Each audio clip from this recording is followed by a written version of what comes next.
On February 16, 2007, a massive fire broke out in the propane deasphalting unit at the Valero Refinery near the town of Sunray in the Texas Panhandle. 3 workers, including a contractor, suffered serious burns. 11 others received minor injuries. The fire occurred after liquid propane was released from process piping in a deasphalting unit. The rapidly spreading blaze forced the evacuation of the entire refinery. The CSB investigated because of the serious nature of the accident. The fire shut down the refinery for 2 months, and it operated at reduced capacity for nearly a year. The shutdown contributed to temporary shortfalls in gasoline supplies in some markets. The fire caused extensive equipment damage. Valero estimated that direct losses exceeded $50 million.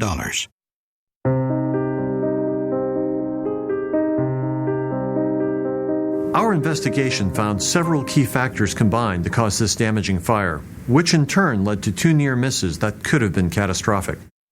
The following animation depicts the sequence of events the CSB determined likely led to the accident. The propane deasphalting unit, or PDA, used high-pressure liquid propane to separate asphalt and gas oil from a heavy petroleum mixture known as pitch. Propane flowed through a control station, up a vertical pipe, and into an extraction tower. When the process was originally designed, propane also flowed through a second control station, mixed with pitch, and entered higher up on the same extraction tower. But in the early 1990s, the process was changed, and the use of this second station was discontinued by closing several valves. This created a dead leg, a section of piping without any flow through it.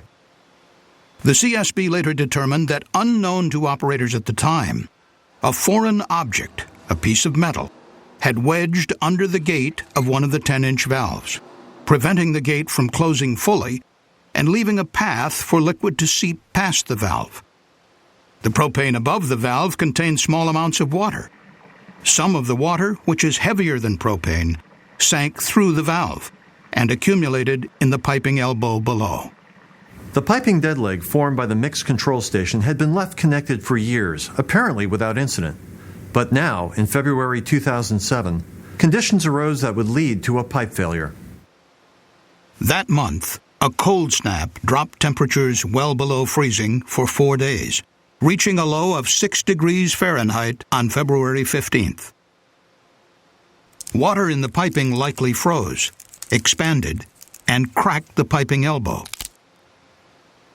For a time, the ice itself prevented propane from escaping, until around 9 a.m. on February 16th, when the temperature climbed above the freezing mark and the ice began to thaw. At 2:09 p.m., the melting ice gave way.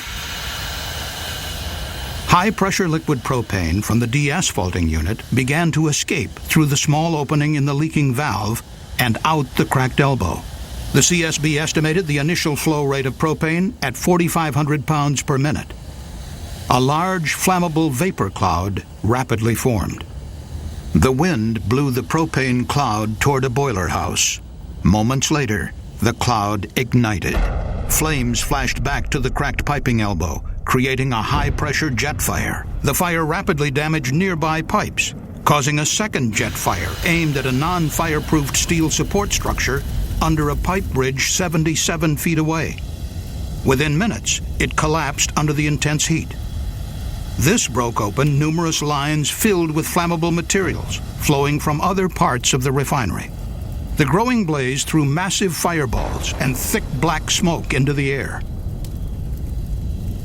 A surveillance camera captured the spreading fire. The alarm was activated at 2:10 p.m., a minute after workers heard what they described as a popping sound from the first propane release. The refinery's emergency response team attempted to turn on stationary firewater monitors, but shifting high winds hampered their efforts. 15 minutes after the fire erupted, managers ordered the total evacuation of the refinery. This decision may have saved lives, because the large extractors full of propane might have failed catastrophically, or the fire could have affected nearby units that contained other hazardous materials. the CSB investigation identified shortcomings in process safety management at the refinery and disclosed gaps in industry guidance on safety equipment and practices. The CSB issued recommendations to the American Petroleum Institute, the company, to the McKee Refinery, and to the United Steelworkers and its local. This accident began in a section of liquid propane piping that hadn't been used for up to 15 years. At the time when its use was discontinued, management did not conduct a review to determine the safest way to take the piping out of service.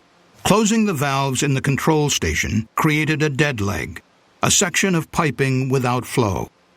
The CSB found that the safest approach would have been to permanently remove the section of idle piping, but this was not done.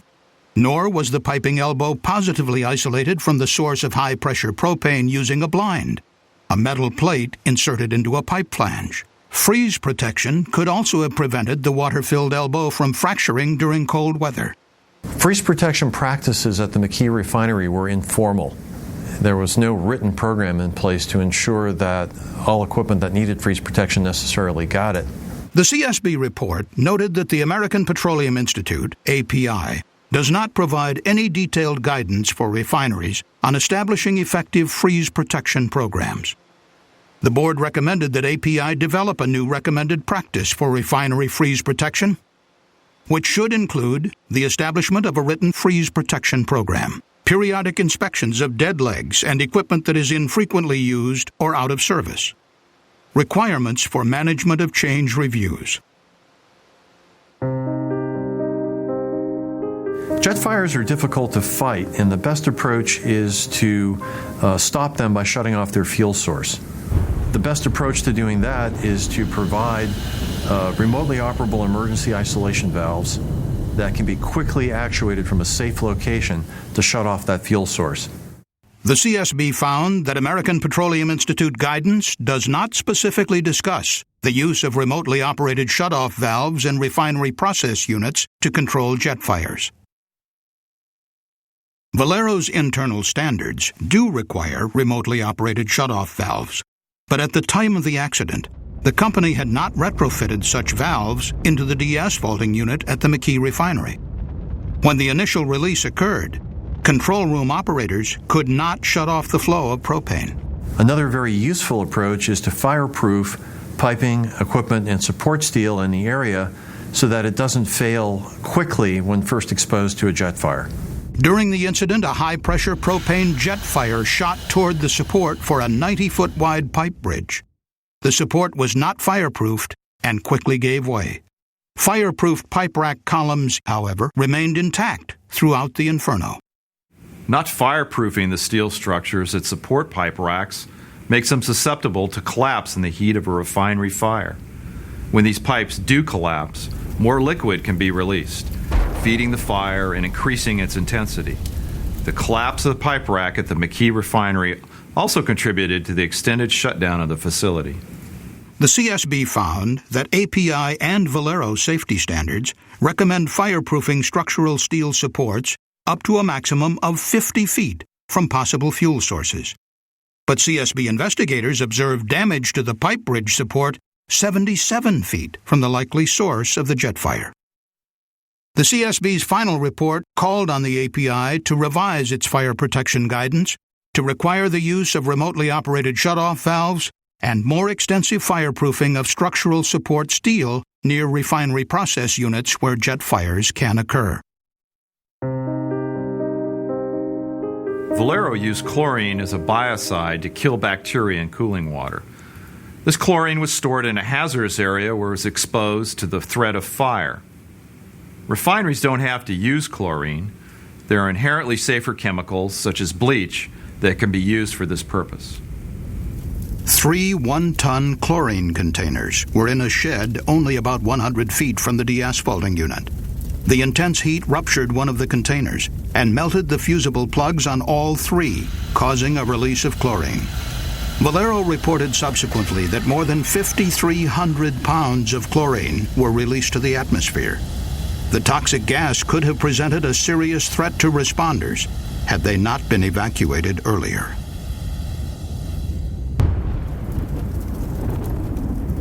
A second catastrophe could also have occurred. Northwest of the deasphalting unit were 4 large spherical tanks filled with LPG, or liquefied petroleum gas. The closest tank was exposed to heat from the fire.